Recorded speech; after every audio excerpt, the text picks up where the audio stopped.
Hello everyone, मैं Veenu Verma excel in education channel में आप सभी का स्वागत करती हूं। फ्रेंड्स, आप सभी लोग जानते हैं कि यहाँ पर जो आपकी तैयारी है वो UGC net paper 1 and paper 2 education की होती है और आपकी जो भी शिक्षक भर्ती की परीक्षाएं जैसे assistant professor, UPSC, GIC, GDC या एलटी ग्रेड के एग्जाम की जीएस के पोर्शन को भी मैं कवर कराती हूँ। ठीक है, तो यहाँ पर जीएस का पोर्शन आपका कंप्लीट हो जाएगा और साथ में एजुकेशन विषय कंप्लीट तैयारी आपकी यहाँ करवाई जाएगी। ठीक है, और यूजीसी नेट का पेपर 1 जो कि सबके लिए जनरल पेपर होता है तो वो भी मैं यहाँ तैयार करवाती हूँ। तो इस तरह से यूजीसी नेट और सेट के एग्ज़ाम की तैयारी भी आपकी सिमिलर ही होती है, तो वो तैयारी यहाँ पे हो जाएगी। तो अभी हमारी जो सीरीज़ है ये करेंट अफेयर्स को लेके है, जिसमें हम अब मंथली वाइज यहाँ करेंट अफेयर्स को कंप्लीट करेंगे, जो कि आपकी परीक्षा एलटी ग्रेड और जीआईसी लेक्चरर के लिए 2025 में जो नोटिफिकेशन आए हैं उनके लिए इंपॉर्टेंट होगा। ठीक है, तो आज की इस वीडियो में हम लोग जुलाई माह के जो इम्पॉर्टेंट कॉन्सेप्ट्स हैं करेंट अफेयर के उनको यहाँ पे आज की इस वीडियो में डिस्कस करेंगे। तो आपके लिए ये वीडियो बहुत हेल्पफुल होगी और मैंने जितने आपकी परीक्षा के लिए इंपॉर्टेंट कॉन्सेप्ट हैं उन्हीं को यहाँ पे लिए, क्योंकि करेंट अफेयर्स की तो कोई लिमिट नहीं है, ये एक अपने आप में अथाह सागर है, लेकिन हमें पढ़ना उतना ही है जो हमारे एग्ज़ाम के लिए ज़रूरी है। ठीक है, तो चलिए स्टार्ट करते हैं। वीडियो को पूरा दिखिएगा, पसंद आती है तो लाइक एंड शेयर ज़रूर करिएगा। ठीक है, तो यहाँ पर हम पूरी ही घटनाओं को लेंगे, जैसे national, international, science and technology, sports news. ठीक है, तो वो सारी चीज़ें आपके लिए यहाँ कवर कराई जाएंगी, एग्ज़ाम टारगेटेड कॉन्सेप्ट्स होंगे। तो आप लोग टेलीग्राम चैनल को ज्वाइन कर लें, लिंक आपको डिस्क्रिप्शन में मिल जाएगा। देखिए, यहाँ पर राष्ट्रीय घटनाक्रम को हम देखते हैं, कुछ वन लाइनर फॉर्म में है और जहाँ पे ज़रूरत है वहाँ मैंने आपको शॉर्ट नोट्स भी दिए हैं। ठीक है, अब देखिए यहाँ पर केंद्रीय मंत्रिमंडल द्वारा खेलो भारत नीति 2025 को कब मंजूरी दी गई, तो ये जो थी ना खेलो भारत नीति 2025, ये आपकी 1 जुलाई 2025 को यहाँ पर इसको मंजूरी दी गई है। और ये जो नीति है किसका स्थान लेगी, तो ये राष्ट्रीय खेल नीति 2001 का स्थान लेगी। ठीक है, अब यहाँ पर आपको थोड़ा सा खेलो भारत नीति के बारे में देख लेना है और ये सारी चीज़ें आपको एक बार में ही याद हो जाएंगी। चाहे तो आप लोग शॉर्ट नोट्स भी अपने साथ ही साथ बना सकते हैं। अब देखिए, खेलो भारत नीति 2025 है, इसको खेल क्षेत्र को नई दिशा देने के उद्देश्य से इसको 1 जुलाई 2025 को प्रधानमंत्री जी की अध्यक्षता में केंद्रीय मंत्रिमंडल ने खेलो भारत नीति नेशनल स्पोर्ट्स पॉलिसी 2025 को मंजूरी दी है और ये नीति वर्ष 2001 की राष्ट्रीय खेल नीति का स्थान लेगी। ठीक है, तो ये पता होना चाहिए कि किसका सब्स्टिट्यूशन है ये, तो 2001 की खेल नीति का। ठीक है, अब देखिए यहाँ पर ये नीति भारत को वैश्विक मतलब ग्लोबल जो स्पोर्ट्स हैं महाशक्ति बनाने के लिए दूरदर्शी रोड मैप प्रस्तुत करती है, ताकि जो भी 2036 के ओलंपिक खेल जो होने वाले होंगे आगे आने वाले समय में, इसमें भारत एक मजबूत दावेदार बन सके। ठीक है, और उसमें अपनी एक जो है अपना एक स्थान बना सके। तो इसको ध्यान में रखते हुए इसका एक रोड मैप तैयार किया गया है खेलो भारत नीति 2025 का। मेन पॉइंट्स इसके देख लीजिए। यहाँ पर देखिए, ये जो नेशनल स्पोर्ट्स पॉलिसी 2025 है, इसमें 5 प्रमुख स्तंभ निर्धारित हैं, ये ज़रूर आपको याद होना चाहिए। इसमें देखिए, वैश्विक मंच पर उत्कृष्टता मतलब एक्सीलेंस होना चाहिए ग्लोबल लेवल पे, आर्थिक विकास हेतु खेल, ठीक है, सामाजिक विकास हेतु खेल, ये तो याद रहेगा आपको, जन आंदोलन के रूप में खेल और शिक्षा के साथ एकीकरण, एनईपी 2020। ठीक है, जो नई शिक्षा नीति 2020 के संदर्भ में शिक्षा के साथ एकीकरण। ठीक है, इसके लिए ये जो है खेलो भारत नीति में 5 स्तंभ यहाँ निर्धारित किए हैं। मुख्य विजन क्या है, तो राष्ट्र निर्माण हेतु खेल। अब यहाँ पर देखिए, राष्ट्र के समग्र विकास के लिए खेलों की शक्ति का उपयोग। ठीक है, sports for nation building, harness the power of sports for Nations holistic development. ठीक, समग्र विकास के लिए, राष्ट्र के समग्र विकास के लिए खेलों की शक्ति का उपयोग। ठीक है, तो ऐसे जो है आपको पूरा, इससे क्या होता है कई क्वेश्चन आपको पता लग जाते हैं, क्योंकि ऐसे आप कितना रटेंगे, तो कम से कम जहाँ पर कॉन्सेप्ट की बात है वो कॉन्सेप्ट भी आपको पता होना चाहिए। और ये सारी चीज़ें, ये जितने भी नोट्स हैं आपके, ये मैंने सभी ऑथेंटिक जो आपके गवर्नमेंट की वेबसाइट्स हैं, ठीक है, और यहाँ पर क्रॉनिकल जो पब्लिकेशंस की बुक है, दृष्टि पब्लिकेशन की बुक है, मतलब कई तरह के सोर्सेज से यहाँ पे लिया है। न्यूज़ जो आपके न्यूज़पेपर्स हैं, ठीक है, जागरण है या न्यूज़ ऑन एयर है, ठीक, तो इस तरह से जो भी ऑथेंटिक सोर्स है वहाँ से मैंने पीआईबी वगैरह से यहाँ से कॉन्सेप्ट्स को लिए हैं। ठीक है, आपके परीक्षा की दृष्टि से जो भी तथ्य यहाँ पर ज़रूरी हैं, और ये सब आपकी यहाँ पे डेट लिखी हुई है कि कब की ये घटनाएं हैं। क्यूएस वर्ल्ड यूनिवर्सिटी रैंकिंग 2026 में कितने भारतीय संस्थानों को स्थान मिला है, तो ये 54 संस्थान है, ठीक है। अब इनके आपको नाम याद रखने की ज़रूरत नहीं है, लेकिन ये पता होना चाहिए कि कौन सा है। तो यहाँ 54 है। और इस रैंकिंग में भारत का शीर्ष रैंकिंग संस्थान कौन सा है? तो IIT दिल्ली 123वां स्थान है, ठीक है। भारत का शीर्ष टॉप का है IIT दिल्ली, वैसे 123वां स्थान है। नेक्स्ट है, भारत ने किस शहर को यूनेस्को क्रिएटिव सिटीज नेटवर्क की गैस्ट्रोनॉमी श्रेणी के लिए नामित किया है? अब भारत ने किस शहर को, अब गैस्ट्रोनॉमी क्या है? तो गैस्ट्रोनॉमी इसका मीनिंग क्या है? पाक कला, खान पान की कला, ठीक है। तो ये इसका मतलब है, गैस्ट्रोनॉमी का मतलब भी पता होना चाहिए। और इसके लिए किस शहर को यहाँ पर नॉमिनेट किया है? तो लखनऊ को, ठीक है। लखनऊ शहर को यूनेस्को क्रिएटिव सिटीज नेटवर्क की गैस्ट्रोनॉमी श्रेणी के लिए नामित किया है। अब खान पान की बात चल रही है तो यहाँ पर एक चीज़ और पता होना चाहिए, किस राज्य के पारंपरिक व्यंजन केर सांगरी को GI टैग प्राप्त हुआ है? तो ये राजस्थान, ठीक है ना। यहाँ राजस्थान राज्य के एक पारंपरिक व्यंजन है केर सांगरी, इसको GI टैग प्राप्त हुआ है, ठीक। नेक्स्ट आप देखो, ये सारे आंकड़े आपसे पूछे जा सकते हैं। नागरिक पंजीकरण प्रणाली 2022 पर आधारित भारत के महत्वपूर्ण आंकड़े रिपोर्ट के अनुसार किस राज्य में जन्म के समय सबसे कम लिंगानुपात दर्ज किया गया? अब ये देखिए, नागरिक पंजीकरण प्रणाली 2022 पे है ना। तो यहाँ पर देखिए बिहार कितना था? 891। तो सबसे कम जो है सेक्स रेशियो यहाँ पर दर्ज किया गया। किन राज्यों में सबसे अधिक था? तो ये पता होने चाहिए, क्योंकि ये नए आंकड़े हैं ना, तो ये आपको पता होने चाहिए। अब देखिए यहाँ पर नागालैंड में सबसे ज़्यादा 1068, और यहाँ अरुणाचल प्रदेश 1036 पे है, लद्दाख 1027, मेघालय और फिर केरल 971 लास्ट, ठीक है। तो इस तरह से आपको याद होना चाहिए। कम लिंगानुपात की दृष्टि से कौन सा राज्य बिहार के बाद दूसरे स्थान पर है? तो बिहार में देखिए सबसे पहले है ना, उसके बाद है महाराष्ट्र 900, यहाँ पर देखिए 906, ठीक है। तो ये आपको पता होना चाहिए। नेक्स्ट आप देखो, पंजीकृत जन्मों में लड़कों का प्रतिशत कितना है? तो 52.4, और ये जो है 47.6 कितना है? लड़कियों का परसेंटेज है ना। ये चीज़ें थोड़ा सा याद रखिएगा, क्योंकि सब अभी ये नए आंकड़े हैं। नव्या योजना की शुरुआत किस जिले से हुई है? ये जून की घटना है, देखिए यहाँ पर। तो ये है सोनभद्र, उत्तर प्रदेश का सोनभद्र जिला, यहाँ से। और इसमें किशोरियों के लिए ये जो है एक योजना है, और इसका उद्देश्य क्या है? तो व्यावसायिक प्रशिक्षण देके किशोरियों को आत्मनिर्भर और सशक्त बनाना, ठीक है।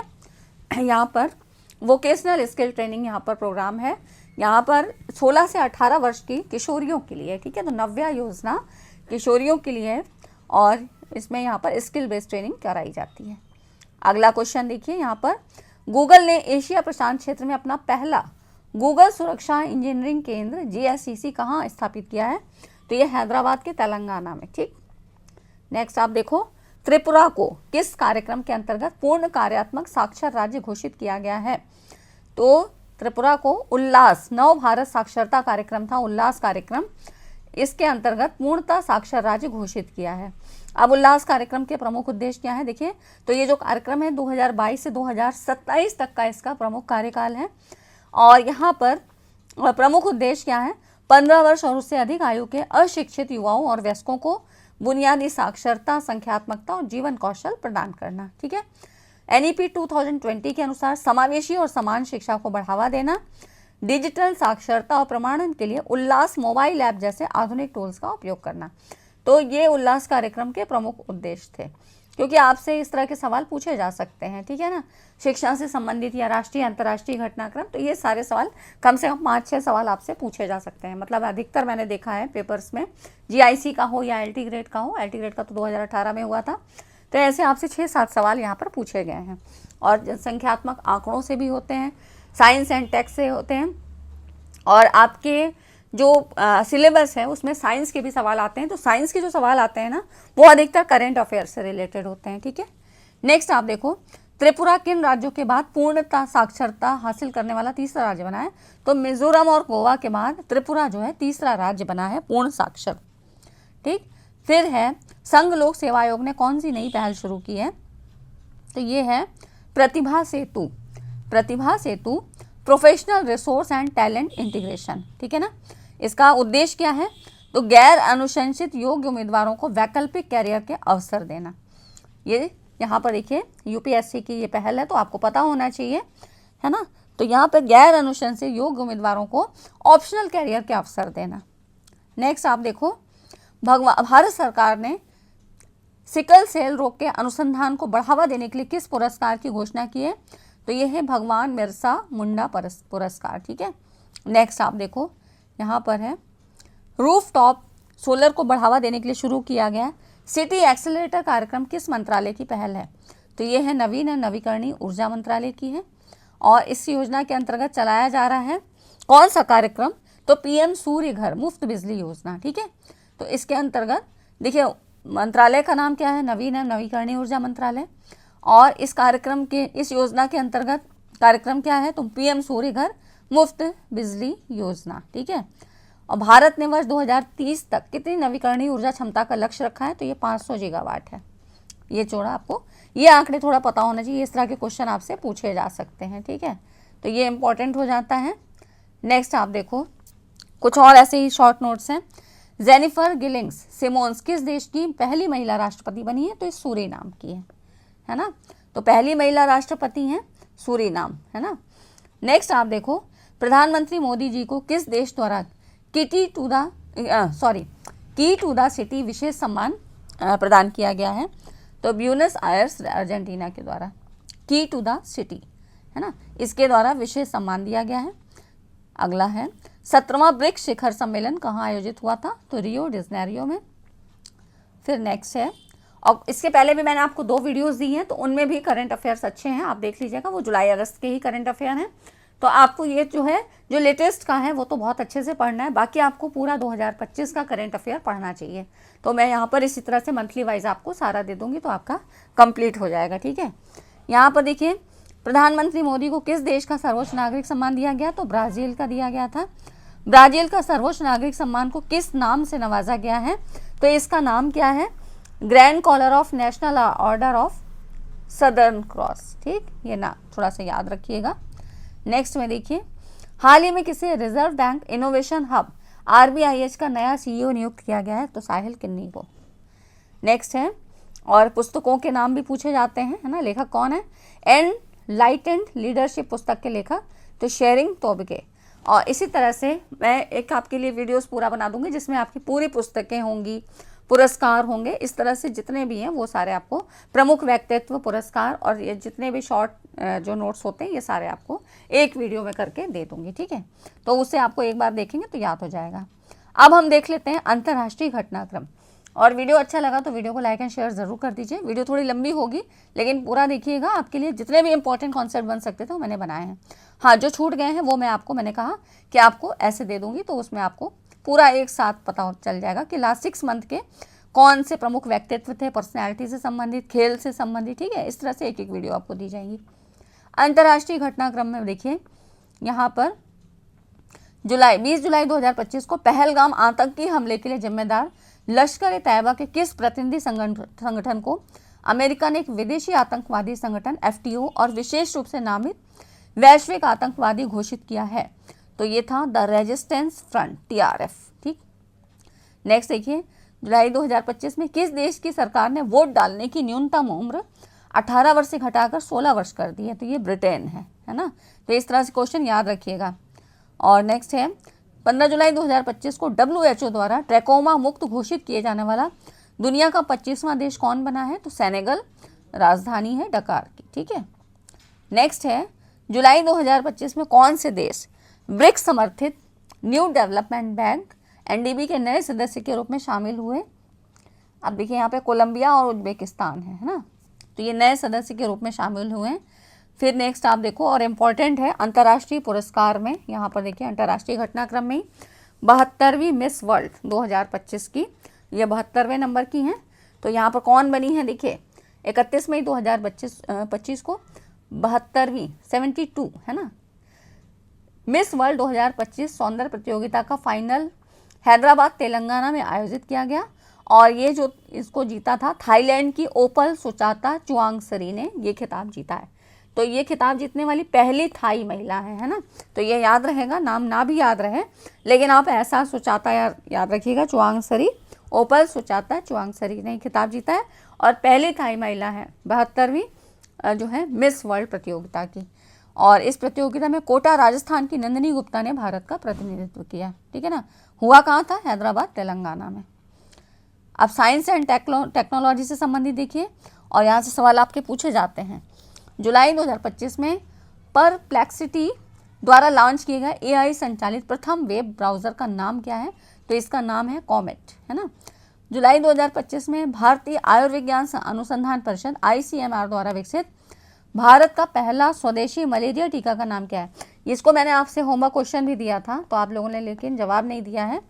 तो ये देखिए, मलेरिया टीका का नाम था एडफ्लूएंजा। क्वेश्चन में पूछा था कि जो एडफ्लूएंजा है ये किस रोग के लिए इसको जनरेट किया गया है ना, तो ये मलेरिया टीका, मलेरिया के लिए, ठीक है। तो ये जो है भारत का पहला स्वदेशी मलेरिया टीका का नाम है एडफ्लूएंजा। आपसे साइंस एंड टेक में ऐसे ही सवाल पूछे जाते हैं। नेक्स्ट है, भारत का पहला अश्व रोग मुक्त कंपार्टमेंट EDFC कहाँ स्थापित किया गया है? तो ये है RVC सेंटर ऑफ और कॉलेज मेरठ, है ना। अब देखिए है क्या, equine disease free compartment EDFC, है ना। तो ये है भारत ने उत्तर प्रदेश के मेरठ छावनी में अपना पहला EDFC इक्वीन अश्व रोग मुक्त कंपार्टमेंट, है ना, इसको स्थापित किया है, और जिसे विश्व पशु स्वास्थ्य संगठन WOAH, है ना, WHO नहीं है, WOAH के द्वारा इसको मान्यता प्रदान की गई है। EDFC क्या है? ये एक वैज्ञानिक रूप से प्रतिबंधित और अंतर्राष्ट्रीय स्तर पर मान्यता प्राप्त क्षेत्र है, जो ये सुनिश्चित करता है कि घोड़े कुछ विशिष्ट अश्व रोगों से मुक्त हैं, जिससे वे वैश्विक व्यापार तथा प्रतियोगिताओं में भाग ले सकें। और ये जो क्षेत्र है मत्स्य पालन, पशुपालन और डेयरी मंत्रालय के तहत इसको स्थापित किया गया है। तो आपका EDFC equine disease free compartment. Next है, देखिए, भारत अध्ययन किस संस्थान के द्वारा शुरू किया है? तो IISc, इंडियन जो है इंस्टीट्यूट ऑफ साइंस, बेंगलुरु के द्वारा। और यह अध्ययन किस कार्यक्रम का हिस्सा है? तो लॉन्गिट्यूडनल एजुंगी स्टडीज ऑफ इंडिया, है ना। भारत का पूर्ण नाम क्या है? फुल फॉर्म क्या है? Biomarkers of healthy ageing, resilience, adversity and transitions, ये इसका फुल फॉर्म है, ये पता होना चाहिए। बायोमार्कर्स, ठीक है, मेकर्स नहीं है, biomarkers of healthy ageing, resilience, adversity and transitions. Bharat की पहली ऐसी सड़क कौन सी बनी है जहां AI आधारित advance traffic management system ATMS लगाया गया है? तो ये द्वारिका एक्सप्रेस वे है। नेक्स्ट, भारत का पहला अत्याधुनिक हरित डाटा केंद्र कहाँ स्थापित किया जा रहा है? तो साहिबाबाद, गाजियाबाद, है ना, यूपी का साहिबाबाद। अब कुछ खेल समाचार यहाँ पर देखिए, प्रमुख घटनाक्रम है। किसने फिडे महिला विश्व कप 2025 का खिताब जीता है? तो दिव्या देशमुख, याद रखिएगा ज़रूर से, ठीक है। तो यहाँ पर देखिए दिव्या देशमुख हैं जिन्होंने जीता है, और ये हुआ था 28 जुलाई 2025 को। कहाँ पे आयोजित किया गया था? तो जॉर्जिया के बटुमी में आयोजित है ना। तो ये फिडे महिला विश्व कप है। अब देखिए जो दिव्या देशमुख है ना, ये 19 साल की उम्र में विश्व चैंपियन बनी है, और ये उपलब्धि हासिल करने वाली पहली भारतीय महिला बनी है, ठीक है। तो यहाँ पर इन्होंने हराया किसको था? तो कोनेरू हम्पी को, है ना। तो ये 19 साल की उम्र में बनी है, और शतरंज इतिहास में ये जो है चेस का है, तो यहाँ पर शतरंज इतिहास में एक बड़ी उपलब्धि है, क्योंकि सबसे कम उम्र की विश्व चैंपियन बनी है ना। कोनेरू हम्पी को इन्होंने हराया है, और जॉर्जिया के बटुमी में यह आयोजित हुआ था, ठीक है। तो इस तरह से यहाँ देखिए। नेक्स्ट है आपका, खेलो इंडिया यूथ गेम्स 2025 की मेज़बानी बिहार के किन शहरों में की गई है? तो ये थे पटना, राजगीर, गया, भागलपुर और बेगूसराय, ये 5 थे। इन खेलों का शुभंकर किसे चुना गया? तो गज से, है ना। थोड़ा सा खेलो इंडिया यूथ गेम्स के बारे में जान लीजिए, क्वेश्चन तो कुछ भी बन सकता है। देखिए यहाँ पर खेलो इंडिया यूथ गेम्स 2025, ये इसका आयोजन बिहार के 5 जिलों पटना, राजगीर, बेगूसराय, गया और भागलपुर में हुआ था। और इसकी 3 प्रमुख स्पर्धाएं थी, कौन सी? जिम्नास्टिक, शूटिंग और साइकिलिंग। ये नई दिल्ली में आयोजित की गई थी। इनका शुभंकर क्या था? गज सिम्हा, है ना। तो इस तरह से 12 दिवसीय आयोजन 27 खेलों में संपन्न हुआ था, जिसमें कुल 285 स्वर्ण पदक प्रदान किए गए। तो ये खेलो इंडिया यूथ गेम्स के बारे में कुछ इसके पॉइंट्स हैं, चाहें तो आप लोग याद जो है नोट कर सकते हैं। अब देखिए, अब ग्रैंड मास्टर यहाँ से संबंधित है। यहाँ देखिए, जुलाई 2025 में भारत के 87वां ग्रैंड मास्टर कौन बने हैं? तो तो ये इनका नाम है हरि कृष्णन ए रा, तमिलनाडु के हैं। ये 87वें नंबर के ग्रैंड मास्टर बने हैं, ठीक है। और इन्होंने यहाँ पर देख लेते हैं, यहाँ देखिए इनका जो है कुछ पॉइंट्स दिए हैं। 11 जुलाई 2025 को चेन्नई के पेशेवर शतरंज खिलाड़ी ए रा हरिकृष्णन ने फ्रांस के ला प्लेग्ने अंतर्राष्ट्रीय शतरंज महोत्सव में अपना तीसरा ग्रैंड मास्टर नाम हासिल किया और देश के 87वें नंबर के ग्रैंड मास्टर बन गए। पहले कौन थे? विश्वनाथन आनंद। अब यहाँ चाहें तो पूरी टेबल देख सकते हैं। देखिए पहले नंबर पे विश्वनाथन आनंद थे। कहाँ के हैं? तमिलनाडु के थे, है ना। अब ये देखिए उसके बाद हरिकृष्णन ए रा तमिलनाडु के हैं, 87 नंबर के। अब 88 नंबर पे दिव्या देशमुख, अभी हमने पढ़ा महाराष्ट्र की हैं, ठीक है। तो ये कुछ आपको याद होने चाहिए, बाकी नहीं इतना पूछेगा। तो आज की वीडियो में इतना ही, और कुछ चीज़ें जो रह गई होंगी उसको हम लोग नेक्स्ट उसमें कवर कर लेंगे। बाकी आपको ऐसे पूरी वीडियोस बना के दे दी जाएंगी, चाहे वो खेल से संबंधित हो, साइंस से संबंधित हो, पुरस्कार से संबंधित हो, तो आपको एक बार देखने पे पूरी चीज़ें याद हो जाएंगी। ठीक है फ्रेंड्स, आज की वीडियो में इतना ही, मिलते हैं नेक्स्ट वीडियो में। वीडियो अच्छी लगी तो लाइक एंड शेयर करिएगा और चैनल को सब्सक्राइब ज़रूर कर लीजिए, टेलीग्राम चैनल को ज्वाइन कर लें। Thanks for watching this video.